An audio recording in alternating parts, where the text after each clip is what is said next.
আমি রুহির ডাক শুনে পিছনে ফিরে দেখি রুহি আগের জায়গায় দাঁড়িয়ে আমাকে ডাকছে। আর রুহি আমাকে এমন ভাবে ডাকছে দেখে অনেকে আমার দিকে কেমন করে যেন তাকিয়ে আছে। এখানে তাদেরই বা দোষ কোথায়? রুহি আমাকে এমন ভাবে ডাকলো যেন আমি ওর জামাই লাগি। তখন আমি রুহির কাছে গিয়ে বললাম, ওই পিচ্ছি, আমি তোর ভাইয়া লাগি, এটা ভুলে যাস না। আর কলেজে আসলে আমাকে ভালো করে সম্মানের সাথে ভাইয়া বলে ডাকবি। দেখছিস তোর এভাবে ডাকা দেখে সবাই কেমন করে আমার দিকে তাকিয়ে আছে।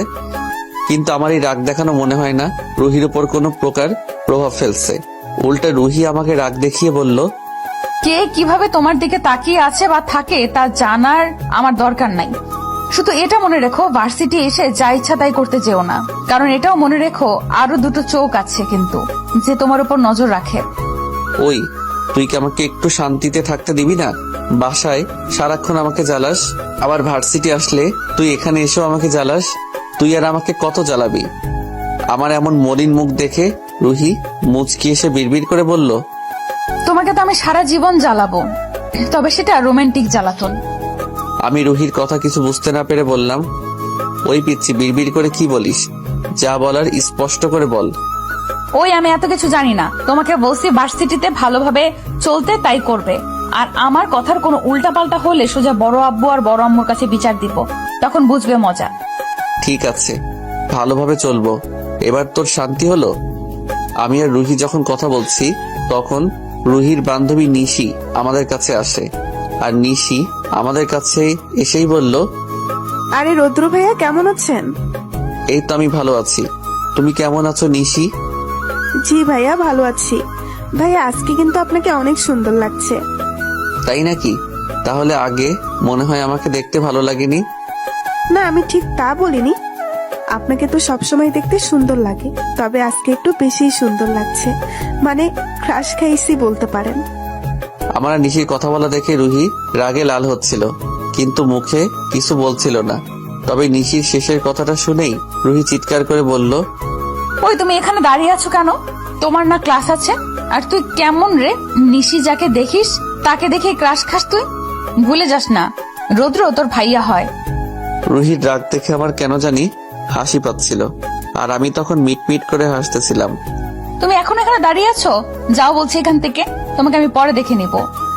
কথাটা বলেই রুহি নিশির হাত ধরে টানতে টানতে সেখান থেকে চলে গেল।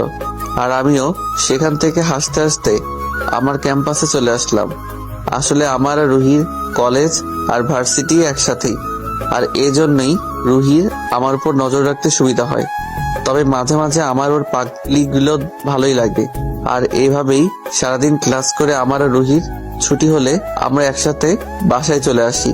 তবে আসার সময় রুহি মুখটা কেমন করে ফুলিয়ে রাখছে, আমার সাথে তেমন কথা বলেনি। আমি বাসায় এসে ফ্রেশ হয়ে খাবার খেয়ে রুমে গিয়ে শুয়ে থাকি। আমি রুমে গিয়ে শুয়ে শুয়ে মোবাইল চালাচ্ছি, এমন সময় রুহি আমার রুমে আসে। আর আমার রুমে এসে রুহি বলল, তুমি আজকে নিশির সাথে কথা বললে কেন? আরে আমি কোথায় কথা বললাম, তোর বান্ধবী নিজে এসেই তো বলল। ও বললো বলে তুমিও ওর সাথে হেসে হেসে কথা বলবে নাকি? আরে পিচ্ছি, তুই রেগে যাচ্ছিস কেন? আর কথা বললে সমস্যা কি? আমার কথা শুনে রুহি বলল, তুমি সবার সাথে কথা বলো, আমার কোনো সমস্যা নেই, তবে কোনো মেয়ের সাথে কথা বলবে না। তুমি কোনো মেয়ের সাথে কথা বললে আমার শরীরটা জ্বলে যায়, তাই তোমাকে বলছি এমন কিছু করো না যাতে আমার রাগটা কন্ট্রোল করতে না পারি। ওই পিচ্ছি, তুই এমন করে কথা বলছিস কেন? আমি কিন্তু তোর ভাই হই, ভুলে যাস না। তাই মাথায় অন্য চিন্তা থাকলে এসব ঝেড়ে ফেল। মাথায় যা আছে কোনো কিছু ঝেড়ে ফেলবো না, আরো ভালো করে মাথায় লোড করে নেব। আর এত পিচি পিচি করবে না, আজকে বিয়ে করো, 1 বছর পরে তোমাকে বাবা বানিয়ে দিতে পারবো। কথাটা বলেই রুহি দৌড়ে রুম থেকে চলে গেল। আর আমি শুধু ভাবছি রুহি আমাকে এগুলো কি বলে গেল। রুহির মাথায় আমাকে নিয়ে আসলে কি চলছে আমি মনে মনে ভাবতে থাকি। রুহির মাথায় যাই চলুক না কেন, নিজেকে ওর কাছ থেকে দূরে রাখতে হবে। কারণ আমি যদি রুহির সাথে কোনো রকম সম্পর্কে জড়াই তাহলে সারা জীবনের জন্য চাচা চাচির কাছে ছোট হয়ে যাব। তারা আমাকে ছোটবেলা থেকে বিশ্বাসের সাথে যেই ভালোবাসা দিয়ে বড় করছে, রুহির একটু পাগলামির জন্য আমি সেই বিশ্বাসটা নষ্ট করতে পারবো না। তাই চিন্তা করছি এখন থেকে রুহির কাছ থেকে একটু দূরত্ব বজায় রেখে চলবো। রুমে বসে রুহিকে নিয়ে এসব ভাবতে ভাবতে মাথাটা কেমন যেন ব্যথা করছে। তাই সব চিন্তা বাদ দিয়ে বেরিয়ে পড়লাম বাসা থেকে। কারণ বিকাল বেলা বাহিরের মুক্ত হাওয়া আর বন্ধুদের সাথে বসে একটা সিগারেট এখন আমার একমাত্র উপায় সব চিন্তা থেকে মুক্তির। তাই যেই ভাবা সেই কাজ। বাসা থেকে বেরিয়ে